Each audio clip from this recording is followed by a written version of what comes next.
Hello and welcome back to the channel learn now. आज हम करेंगे क्लास 10 की एक पोम बाय लेस्ली नॉरिस जिसका नाम है अ tiger in the zoo. Now chapter से पहले हमेशा क्लास 10 में अगर आपको ये ब्लू बॉक्स में जो चीज दी हुई है यही आपकी बेसिक थीम होती है।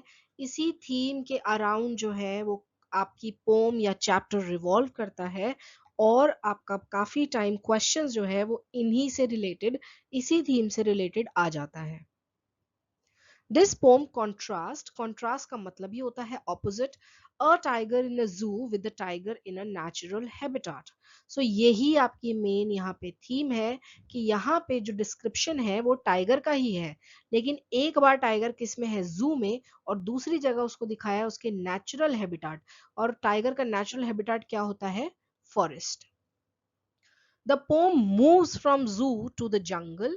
सो ये जो पोम है इसका जो पैटर्न है वो ऐसा है कि पोम शुरू होगी जू से, वो फिर चली जाएगी फॉरेस्ट में, और वो फिर आ जाएगी जू में।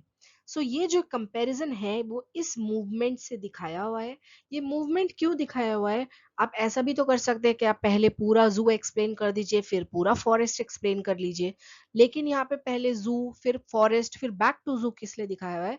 क्योंकि आपने बॉलीवुड मूवीज में भी देखा होगा कि कभी आपको कोई हीरो का सीन दिखाते हैं तो उसके बाद उसकी पुरानी कहानी दिखाते हैं। ऐसा क्यों दिखाते हैं? क्योंकि हम उसके फिर प्रेजेंट को पास्ट से बहुत अच्छे से रिलेट कर पाते हैं। सो यहाँ पे जू फिर फॉरेस्ट और जू फिर इसलिए दिखाया है ताकि एक बहुत अच्छा कंपैरिजन आपके दिमाग में आए। रीड द पोम साइलेंटली, और हमें बताना है कि कौन सा स्टैंजा जू का है और कौन सा स्टैंजा जंगल का।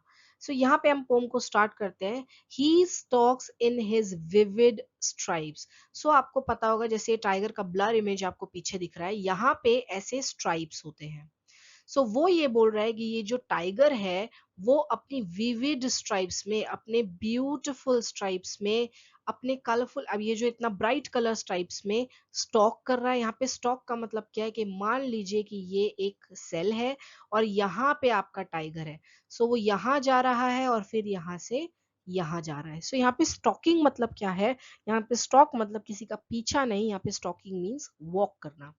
सो इन सिंपल वर्ड्स इसका मतलब है कि टाइगर अपनी विविड स्ट्राइप्स के साथ जो है वॉक कर रहा है a few steps of his cage. Few steps यहाँ पे दिखाता है कि लिमिटेड स्टेप्स है। लिमिटेड स्टेप्स का मतलब है कि यहाँ पे उसके पास फ्रीडम नहीं है, कि वो सिर्फ इतने ही कदम, यहाँ के 4 कदम और यहाँ के 4 कदम, इतना ही चल सकता है on the pads of velvet quite. आपको पता होगा जितने भी कैट फैमिलीज होते हैं, और फॉर दैट मैटर जो भी आपने कैट फैमिली की कभी अगर पॉज देखे हैं, आप शेर के तो पॉज नहीं देखेंगे जाके, तो आप कैट के भी कभी पॉज देखेंगे तो उनके पैर जो हैं वो पैडेड होते हैं, है ना। वेलवेट क्वाइट इसलिए बोला है कि उनके पैरों की जो आवाज है वो नहीं होती है। और यहाँ पे बोला गया है क्वाइट रेज। अभी क्वाइट मतलब शांत, रेज मतलब ऐसा गुस्सा जो लोगों को तबाह कर दे, मतलब इतना ज्यादा उसके अंदर एंगर होता है, उसको क्वाइट रेज बोलते हैं। सो ये मैं आपको अभी बता देती हूँ इसकी पोएटिक डिवाइस। तो इसको ऑक्सीमोरॉन कहते हैं। ऑक्सीमोरॉन का मतलब होता है दो ऑपोजिट वर्ड्स है ये। कोई इंसान इतना गुस्सा है, इतना गुस्सा है, जैसे कहते हैं ना आप उस गुस्से के बाद, एक्सट्रीम गुस्से के बाद तो आप पूरा फट जाएंगे, फिर वो क्वाइट कैसे हो सकता है, वो शांत कैसे हो सकता है? सो यहाँ उसका गुस्सा जो है वो गुस्सा बहुत है, लेकिन शांत क्यों है? क्योंकि उसको भी पता है कि वो इन केज के क्या है, इन केज के पीछे है। तो जब वो इस केज के ही पीछे है तो वो हेल्पलेस है, वो कुछ नहीं कर सकता, इसलिए उसका गुस्सा जो है वो शांत है। He should be lurking in shadow. So उसको तो अभी फिलहाल तो ये कौन सा था? ये था हमारा जू। अभी डायरेक्टली हम कहाँ आ गए हैं? हम आ गए हैं जंगल पे। कि आपको पोएट बोल रहा है कायदे से, शुड का मतलब ये है कि उसको करना क्या चाहिए था अभी राइट नाउ, तो उसको लर्क करना चाहिए था। लर्क मतलब उसको हाइड करना चाहिए था, उसको तो किसी शेडो में छुपना चाहिए था। स्लाइडिंग थ्रू द ग्रास, बड़ी बड़ी ग्रासेस से उसको यहाँ पे स्लाइड करना चाहिए था, आगे आगे आना चाहिए था। नियर द वाटर होल, कहाँ आएगा? वाटर होल, जहाँ पे हमारा डियर जो है, जहाँ पे हमारा डियर जो है वो पानी पीता है। अगर आपने नेशनल ज्योग्राफी चैनल देखा है तो आपने हमेशा देखा होगा कि टाइगर्स जो हैं वो बहुत स्लोली लंबी ग्रासेस से कैमोफ्लेज करते करते धीरे धीरे क्रॉल करते करते वाटर होल के पास आ जाते हैं। वाटर होल के पास आने का रीजन क्योंकि वाटर होल के पास जानवर जो है वो पानी पी रहे होते हैं। सो उस प्लम मोटे ताजे डियर के लिए अभी तो फिलहाल उसको जंगल में शेडो में छुपना चाहिए था, लॉन्ग ग्रासेस से स्लाइड करना चाहिए था और प्लम डियर के पास आना चाहिए। सो यहाँ पे उसका क्या दिखाया है, यहाँ पे उसका नेचुरल हैबिटेट दिखाया है कि कायदे से तो टाइगर को अभी ये करना चाहिए था, लेकिन वो कहाँ है बेचारा, केज में। He should be snarling. So यहाँ भी वो जंगल का ही सिनेरियो बता रहा है कि उसको तो अभी स्नार्ल करना चाहिए, घुर्राना चाहिए, कहाँ, घरों के पास। और ये जो है मान लीजिए कि ये पूरा जंगल है तो इसके यहाँ पे जहाँ जंगल खत्म हो जाता है वहां पे बहुत सारे क्या है, घर है। तो टाइगर को इस एज पे आके, इस जंगल से बाहर तो नहीं, इस एज पे आके स्नार्ल करना चाहिए, घुर्राना चाहिए, बेरिंग हिज वाइट फैंग्स। आपने देखा होगा डॉग्स का, कैट्स का, मंकीज का, किसी का भी, कि जब वो घुर्राते हैं या जब वो चीखते हैं तो उनकी जो आगे की मसल होती है, जो लिप के पास की मसल होती है, वो उठ जाती है। तो वो जो वाइट फैंग्स मतलब है वाइट दांत, वो जो दांत है उसके वो दिखे। बेयर मीन्स दिखाना, बेरिंग मीन्स दिखाना। वो अपने वाइट दांतों को दिखाएगा घुर्रा के, अपने क्लॉज को दिखाएगा, अपने पंजों को दिखाएगा और पूरे के पूरे विलेज को टेरराइज करेगा। क्योंकि आप देखिए कि वो ही एक टाइगर का नेचुरल ट्रेट होता है। टाइगर जानवर ही ऐसा है जो एक वाइल्ड एनिमल है, उसके ट्रेट्स ही ये हैं कि वो शिकार करेगा, जो उसने पहले स्टैंजा में बताया, और अब बोल रहा है कि वो घुर्राएगा, लोगों को डराएगा, टेरराइज करेगा, ये उसका नेचुरल ट्रेट है। बट लेकिन नेक्स्ट स्टैंजा कहाँ से स्टार्ट होता है, बट, क्योंकि हम दोबारा किस में आ गए हैं, जू। ये सब तो उसे शुड करके बोला है, यानी करना चाहिए था, लेकिन एग्जैक्टली वो कर क्या रहा है, he is locked behind the concrete cell. यानी ये जो पीछे आपको टाइगर दिख रहा है, ये तो सेल्स के अंदर यानी सलाखों में क्या है, बंद है। कॉन्क्रीट मीन्स पक्की सलाखें, सीमेंट से बनी हुई सलाखें। His strength behind the bars। अब उसकी ताकत तो भरपूर है क्योंकि वो टाइगर है, लेकिन उसकी स्ट्रेंथ जो है वो बार्स के पीछे है, उन सलाखों के पीछे है। He is talking the length of the cage, कुछ नहीं कर सकता है, यहां से यहां जा रहा है और यहां से यहां जा रहा है, यानी पूरी लेंथ जो है वो केज की उसको पैदल चल चल के कवर कर रहा है। इग्नोरिंग द विजिटर्स, विजिटर को इग्नोर क्यों करता है, क्योंकि यहाँ पे टाइगर हमारा क्या है, हेल्पलेस है।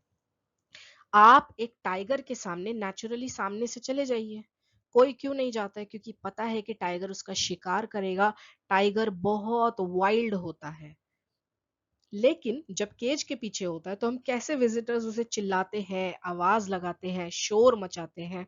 क्यों हम शोर मचाते हैं, क्योंकि हमें पता है कि वो हमारा कुछ नहीं बिगाड़ सकता।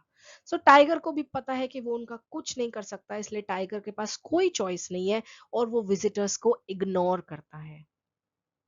He hears the last voice, उसको लास्ट वॉइस, दिन के आखिरी में सबसे एंड में एक आवाज सुनाई देती है, जो आवाज किसकी होती है, पेट्रोलिंग कार की। पेट्रोलिंग कार कौन सी होती है, पेट्रोलिंग कार्स वो गार्ड्स होते हैं ड्यूटी पे जो ये चेक करते हैं कि रात को सोने से पहले सारे जानवर अपने केज में हैं, कोई बाहर तो नहीं निकला है, कोई मिसिंग तो नहीं है, कोई मरा तो नहीं है, कोई बीमार तो नहीं है।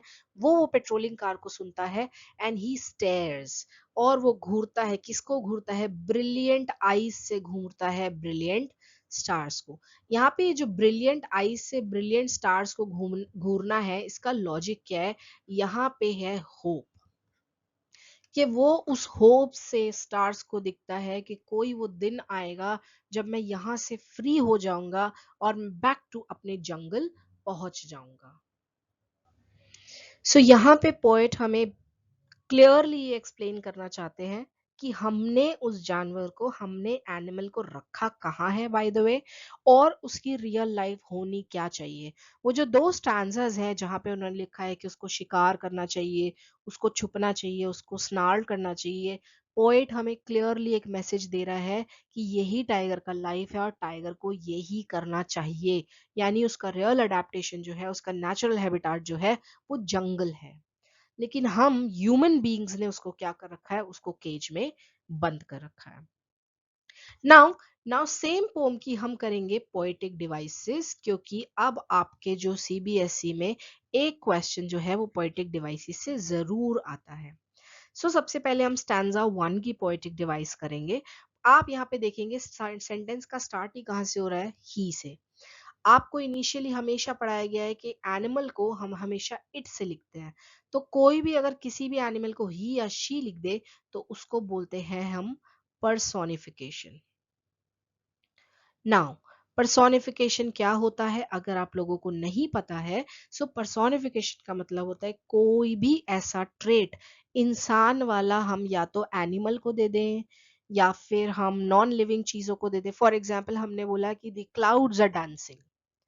अब हमें भी पता है क्लाउड्स डांस नहीं करते, अगर कोई डांस करता है तो वो ह्यूमन है, इंसान डांस करता है तो वो पर्सोनिफिकेशन हो गया। सिमिलरली हमें पता है कि हमें एनिमल्स में पता है कि जेंडर होते हैं, लेकिन हम एनिमल्स को हमेशा इट बोलते हैं।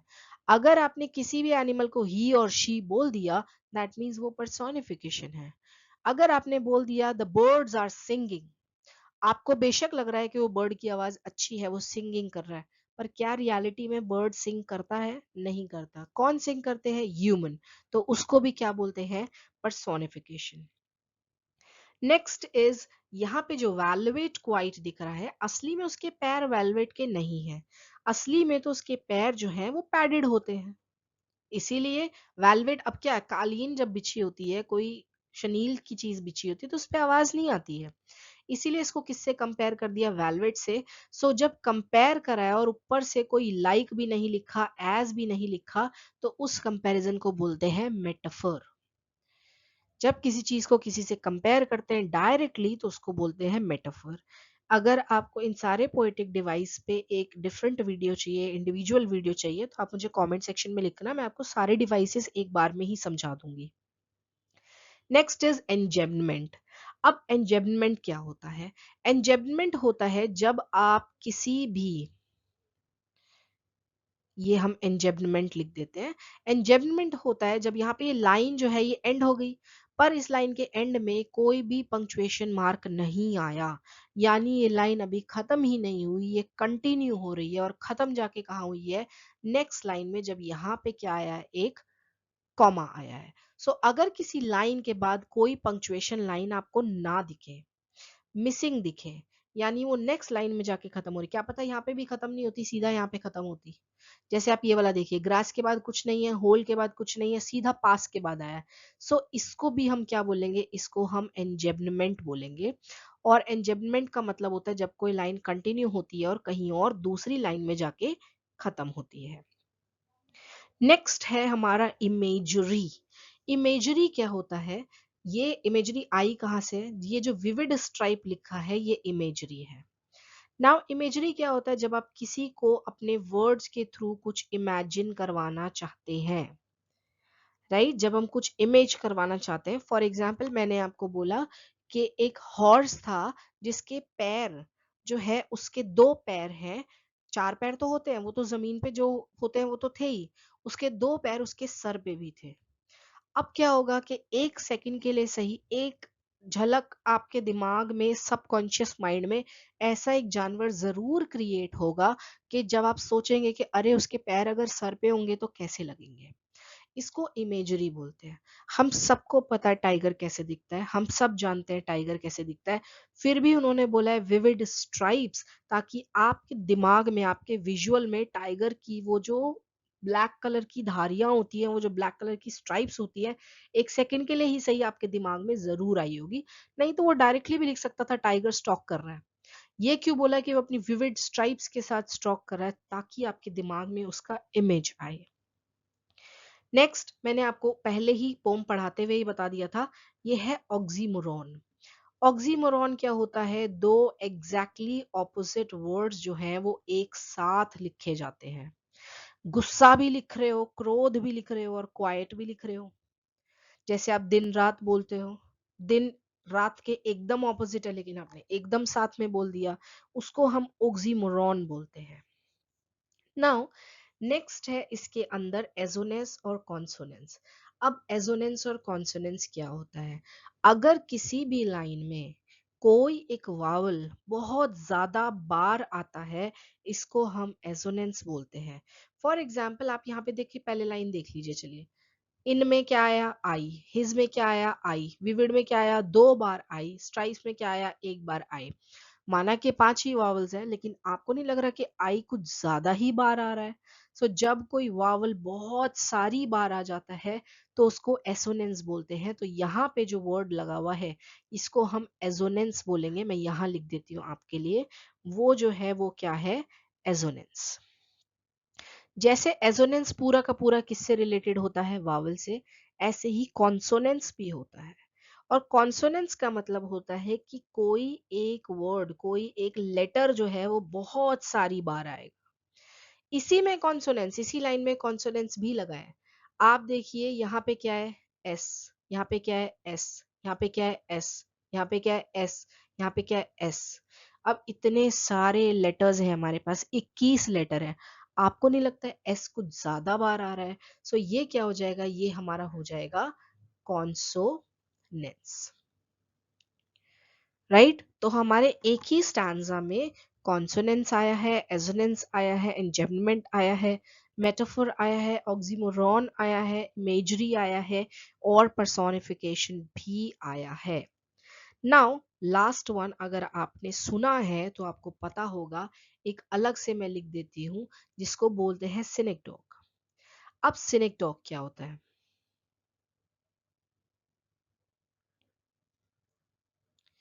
नाउ सिनेक्डोक का मतलब होता है, पार्ट की बात करते हैं लेकिन हमारा पार्ट से मतलब क्या होता है? Whole. I'll give you a very very simple example जो इंडियन कल्चर में बोला जाता है कि जब आप किसी की डॉटर से शादी करने जाते हैं तो आप हमेशा बोलते हैं कि मुझे आपकी बेटी का हाथ चाहिए। यही बोलते हैं कि हम आपकी बेटी का हाथ मांगने आए हैं। क्या आप सच में उसकी बेटी का हाथ काट के लेने जाते हो? आपका मतलब क्या होता है? आपका मतलब होता है कि मैं आपकी बेटी मांगने आया हूँ। लेकिन हम बोलते क्या है कि हम बेटी का हाथ मांगने आए हैं, तो क्या हाथ ले जाएंगे? तो आपने सिर्फ बोला हाथ, लेकिन आपका मतलब क्या था? पूरी डॉटर। उसी को सेनेक डॉग बोलते हैं। राइट? जब आप कभी एस्केलेटर्स से जाते हैं, जब आप कभी लिफ्ट में जाते हैं, कभी मेट्रो में जाते हैं, बड़ा बड़ा लिखा होता है माइंड योर स्टेप्स। राइट? अपने पैरों को जहां रख रहे हैं उसका ध्यान रखें। तो क्या खाली पैरों का ध्यान रख ले, गर्दन कटवा दे, बॉडी कटवा दे, खाली पैरों का ही ध्यान रखना है? इसका मतलब होता है कि पैर जरा देख के रखिए। इसका मतलब है पूरी बॉडी ना, खाली पैर तो नहीं रखेंगे, पूरी बॉडी भी उसी के साथ जा रही है। सो यहाँ पे सेनक डॉग जो है वो किस में लगा है? विविड स्ट्राइप्स में। विविड स्ट्राइप्स में क्यों लगा है? कि खाली विविड स्ट्राइप्स चल रही थी क्या? शेर नहीं चल रहा था? सो जब हम बोल रहे हैं कि विविड स्ट्राइप्स चल रही है, तो विविड स्ट्राइप नहीं, हमारे कहने का मतलब है पूरा का पूरा शेर चल रहा है, और उसको बोलते हैं सेनेक्डोक। सो पूरे स्टैंजा में यही है।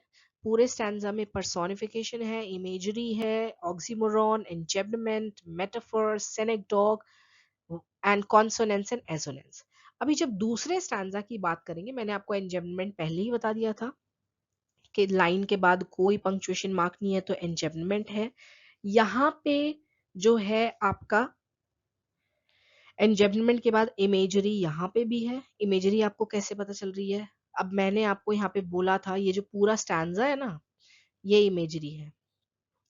ये क्यों है इमेजरी? क्योंकि आप यहाँ इमेजिन कर रहे हैं, जब वो आपको बोल रहा है कि फिलहाल तो उसको शेड में छुपना चाहिए, ग्रास में स्लाइड करके जाना चाहिए, वाटर होल के पास, तो हम वो पूरा का पूरा सीन जो है वो डिस्क्राइब ही उसने इसलिए किया है ताकि पूरा का पूरा सीन जो है वो हमारे दिमाग में आ जाए। Right?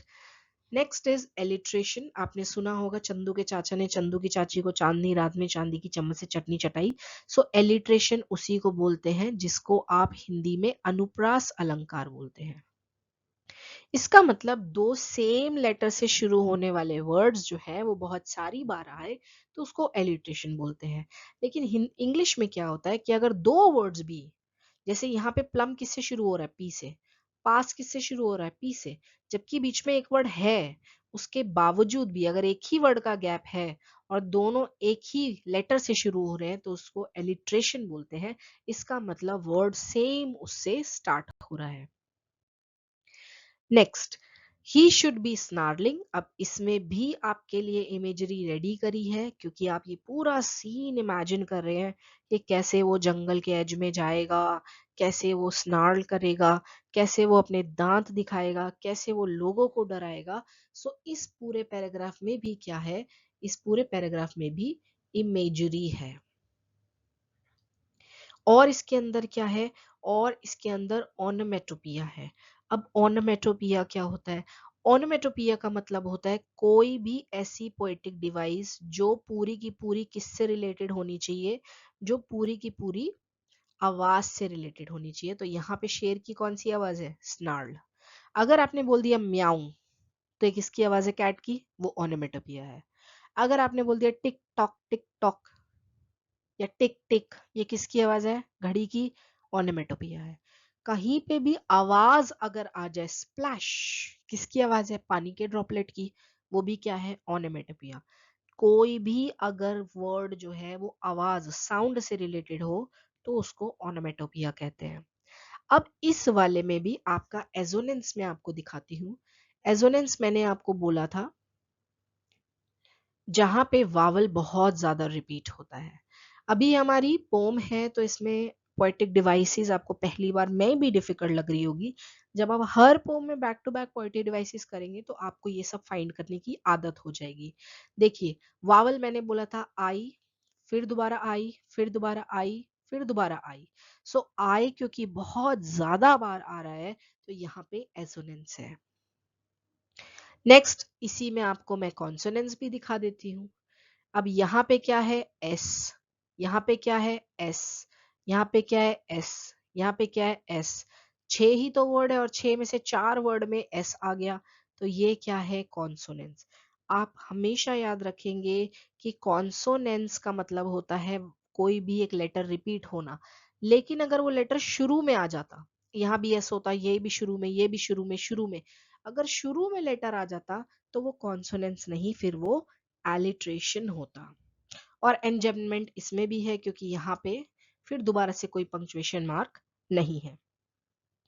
Now let's move to stanza 4। Stanza 4 में आपको फिर कॉन्सोनेंट्स एसोनेंट्स वहां पे बार बार मिलेगा। आप अगर ध्यान से देखें, अब आपके लिए पकड़ना बहुत आसान हो जाएगा। यहाँ भी ई, यहाँ भी ई, यहाँ भी ई, यहाँ भी ई, यहाँ भी ई, तो ये क्या है? दोबारा से क्या हो गया है? एजोनेंस हो गया है। कॉन्सोनेंट्स भी आपको बहुत आसानी से ढूंढने पे आएंगे तो बहुत इजीली आपको मिल जाएगा। यहाँ पे एस है, यहाँ पे एस है और यहाँ पे भी एस है। 4 में से 3 में तो एस है, सो ये क्या हो गया? कॉन्सोनेंट्स हो गया। और यहाँ पे क्या है? और यहाँ पे आपके पास एक और चीज है विच इज एलिट्रेशन। अभी मैंने आपको बताया था अगर कहीं बीच में या एंड में या कहीं पे भी कोई लेटर रिपीट हो तो उसको कॉन्सोनेंट्स कहते हैं। लेकिन अगर शुरू में ही हो जाए, दोनों चीजें शुरू शुरू में हो जाए तो उसको एलिट्रेशन बोलते हैं। और यहाँ पे आप देखिए एलिट्रेशन, ये किससे स्टार्ट हुआ? सी से। ये भी किससे स्टार्ट हुआ? सी से। तो ये क्या है? एलिट्रेशन। और भी एलिट्रेशन है। अब इसे देखिए, ये किससे स्टार्ट हुआ? बी से। ये भी किससे स्टार्ट हुआ? बी से। सो ये भी क्या है? एलिट्रेशन है। नाउ द लास्ट स्टैंजा हमें बताना है। एंजम्बमेंट सब में है, सब में, इस वाले में नहीं था एंजम्बमेंट। इसमें देखिए आप, यहाँ यहाँ तो चलो कॉमा है, यहाँ भी कॉमा है, क्या यहाँ पे कुछ है? नहीं है। एक भी जगह अगर एक भी लाइन में आपको मिसिंग दिख जाए, वहीं के वहीं आप एंजम्बमेंट लिख दीजिए। नेक्स्ट, आपको इस स्टैंजा में भी एलिट्रेशन मिलेगा, यानी ऐसे कोई वर्ड्स हैं दो जो एक जैसे लेटर से स्टार्ट हो रहे हैं। ढूंढना बहुत आसान है, स्टार्टिंग में ही आपको मिल गया है। ये भी किससे शुरू हो रहा है? एच से। ये भी किससे शुरू हो रहा है? एच से। सो ये क्या हो गया? एलिट्रेशन। नेक्स्ट, आपका यहाँ पे भी एजोनेंस मिल जाएगा आपको, और यहाँ पे रेपिटेशन भी है।